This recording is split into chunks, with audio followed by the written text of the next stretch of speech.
The simple truth behind why I choose not to be on hormonal birth control, if you have endometriosis, that it's right for doctors just to say go on the pill and get rid of it. In terms of getting pregnant, let's just simply talk about that. Get a little bit blown away by the fact that we create life inside of us. Okay, hello and welcome back. You might notice that the quality has just increased slightly. I'm not sure about the audio quality. That will improve with time. Give me chance, okay? I'm just using the internal microphone at the moment on my new camera. Woo! Enjoy the setup. This is probably my favourite so far. I say that in like every video, but look at the fairy lights, the black. Okay, my nipples are so sore, they might just drop off. I am someone who gets sore nipples right before I get my period. I do get, it's normal for me, right? But they've never been this sore. They're literally red raw. Sorry if that's too much information, but I mean, I like that they're a bit more, voluptuous than usual, but still. So, to be honest, I've been meaning to make this video for a while, but I thought I need to get all the science, need to do my research, and maybe I should have. And maybe after I film this video, I'll link credible sources below and all that stuff. But to be honest, I just want to speak my mind on this and I just want to say it how it is. This is obviously just my personal choice and I'm talking from my point of view. The intention behind this video isn't to get you to not take birth control. How you deal with your fertility and your contraceptive methods is nothing to do with me. Absolutely nothing to do with me. You can do whatever you want, do you know what I mean? So this is purely my experience and my own personal decision and the reason behind that. So obviously there's many reasons. Shall we get into them? Let's do it. So before we actually dive into my personal story, let's talk about contraception in general. So you got the pill, the patch, the coil, the injection. I will list the rest on the side. There's definitely more. Yeah, this video is more, to be honest, aimed at the hormonal contraceptives that are available to us. But why do people go on contraception? Why? What are the reasons behind that? And there's more than one reason. So it's not always to avoid pregnancy. A lot of people go on birth control for health reasons. There's reproductive disorders, for example, polycystic ovarian syndrome, endometriosis. So in those cases, people with polycystic ovarian syndrome don't get their period as regular as someone who doesn't have that syndrome. They might get less than 3 periods a year, and at that point it is going to take a toll on your health. So your period, it's not just a sign that you've ovulated and that you're fertile, but it's also your 5th vital sign.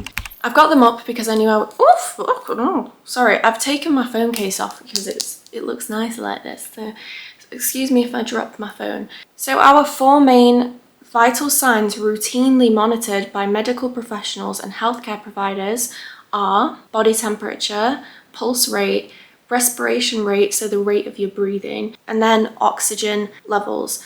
So our periods are actually considered to be our 5th vital sign. So, all these things, your body temperature, your pulse rate, your rate of breathing, they are things we consider very important, but our periods become just below those very important things.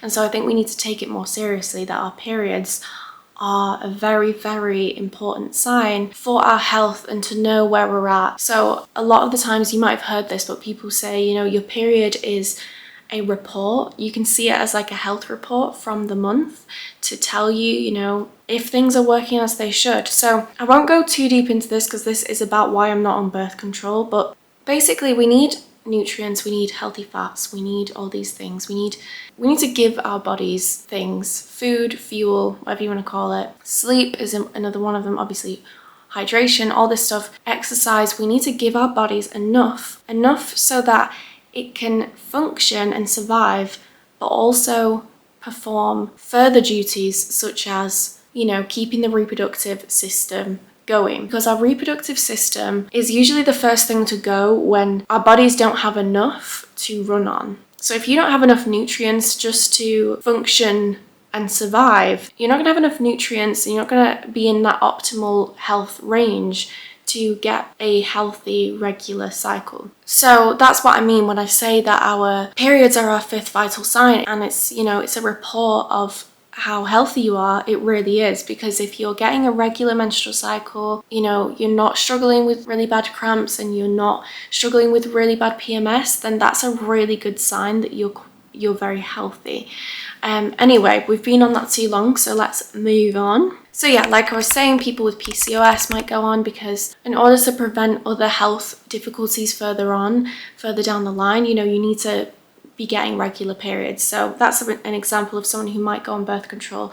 So PCOS, like I said before, endometriosis. So people with endometriosis, they might get regular cycles, but it can be so painful for them, because obviously the endometrial lining is growing in areas that it shouldn't, and so that is so painful for them. Every time they bleed, they're bleeding from all these different areas, and it can be so I can't say that word.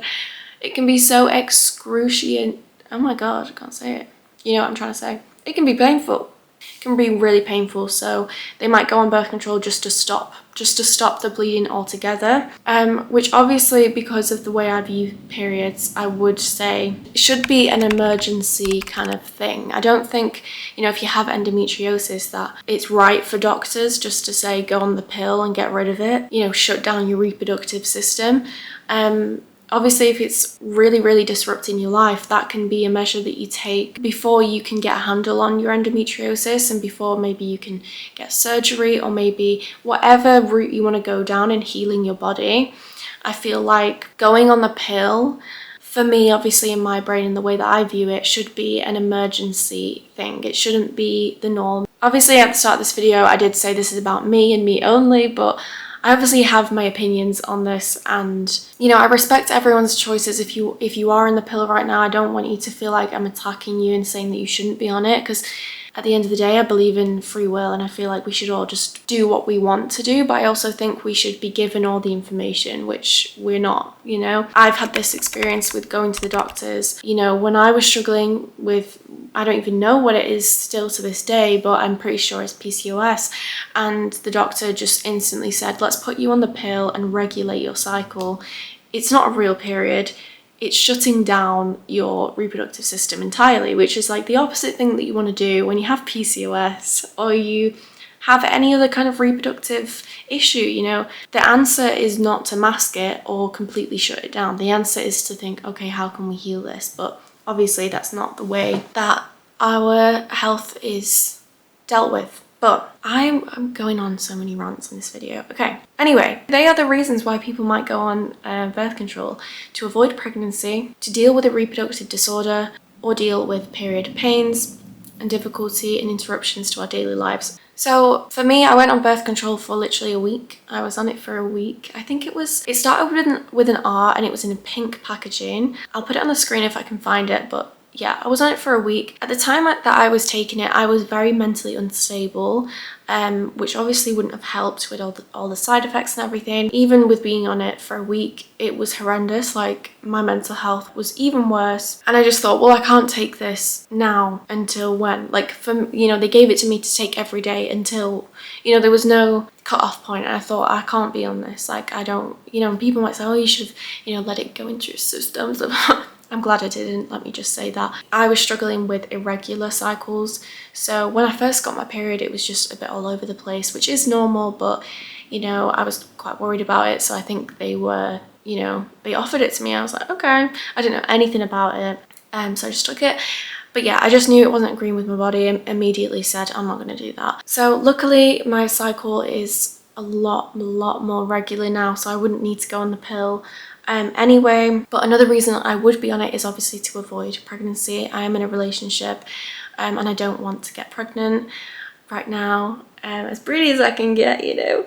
I don't want to get pregnant. So yeah, they're the reasons I could go on it and I would go on it. And I will now tell you finally why I'm choosing not to be on it. The simple truth behind why I choose not to be on hormonal birth control is because I learned how my body works. In terms of getting pregnant, let's just simply talk about that. With the way that our cycles work, we have a follicular phase, we have a ovulatory phase, which is when we're fertile, and then we have a luteal phase. So throughout the whole month, we're in one of these phases. However, the only time we are in our fertile window or our fertile phase is for around 5 days of the month.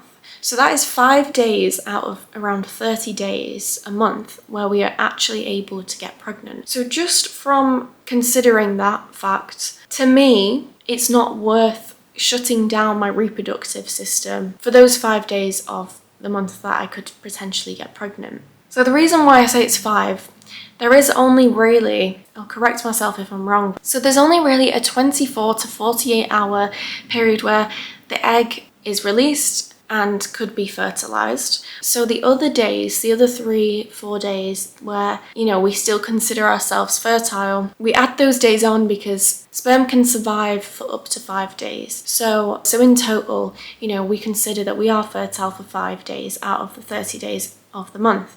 So yeah, like I said, for me, it just doesn't make sense to go to completely shut down my reproductive system for those 5 days of the month. And I want to go into this as well, but as women, we have this life force, like we have this magical ability to create life. Like, can we just take a moment to appreciate that and just get a little bit blown away by the fact that we create life inside of us. And every single month, our bodies are trying to create life. So we carry this energy around with us, I see my period as a celebration of this ability to create life. My period is a celebration of my womanhood, and that's really how I see it.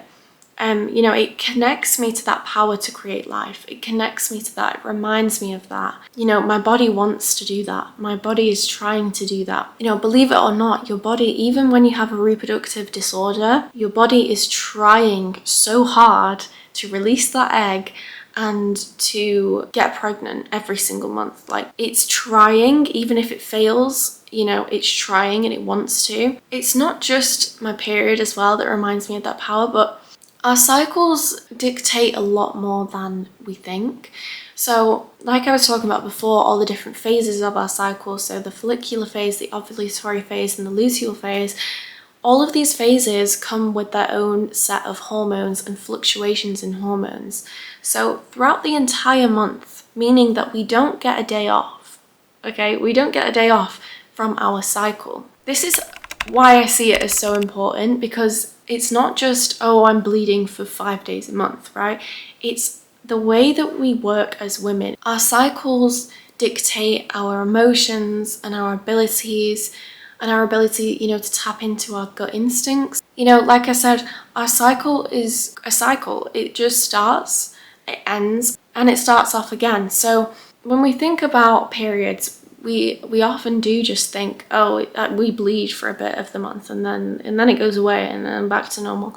No, we're constantly in this hormonal fluctuation, in this dance of hormones. So for me to take hormonal, birth control and to completely stop that or to interrupt that natural flow of hormones just honestly, simply does not sit right with me. For me, like I said, if you're okay with that, if you don't mind doing that, then go for it, But I personally just don't want to interrupt that natural cycle. Another reason why I'm not on birth control is the horrendous side effects.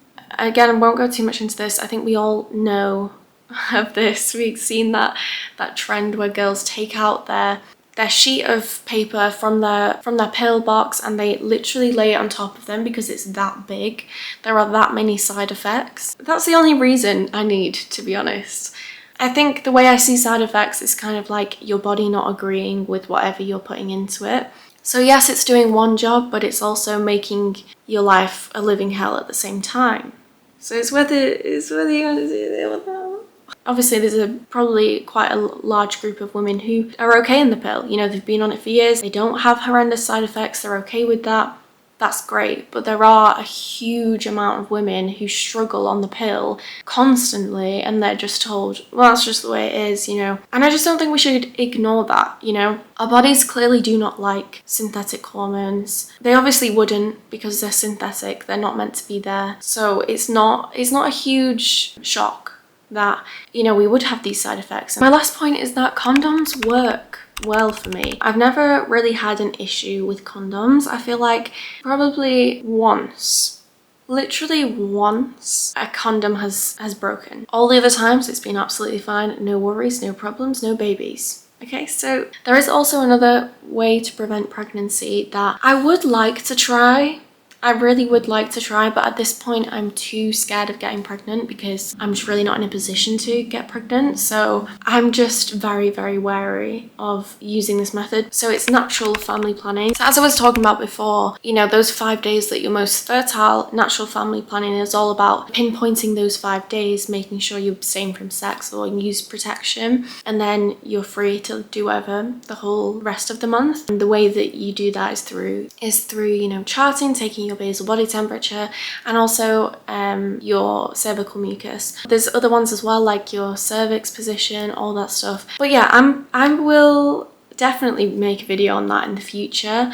I'm currently doing a chart for myself. I'm not using it as a method of birth control like I said before, but maybe in the future I will, depending on what my situation is. And yeah, for now I'm just using it to pinpoint ovulation and stuff. I'm just a bit obsessed with all that, okay? I'm just a little bit obsessed. But anyways, that's it really. That's why I'm not on birth control. I do just want to reiterate that I am in no position to be telling people what they should and shouldn't do with their bodies. Yes, I'm passionate about this topic. Yes, I have my opinions, just like you will have yours and everyone else will have theirs. But at the end of the day, if you want to go on birth control, go on it for whatever reason. All I believe is that we should be given all the information, or as much information as we can be given, before we make these decisions, because then we are making a balanced and informed decision. But yeah, that's all really. That's all I've got to say. I hope you have enjoyed this video as well, and yeah, I'll see you in the next one. Comment down below if you've ever had a horrendous experience on birth control, or if you've had a good experience. Literally any experience on birth control, let's talk about it below. And yeah, if you've got any more questions, any more videos that you'd like me to film, let me know. And yeah, and I'll see you in the next one. Okay, bye.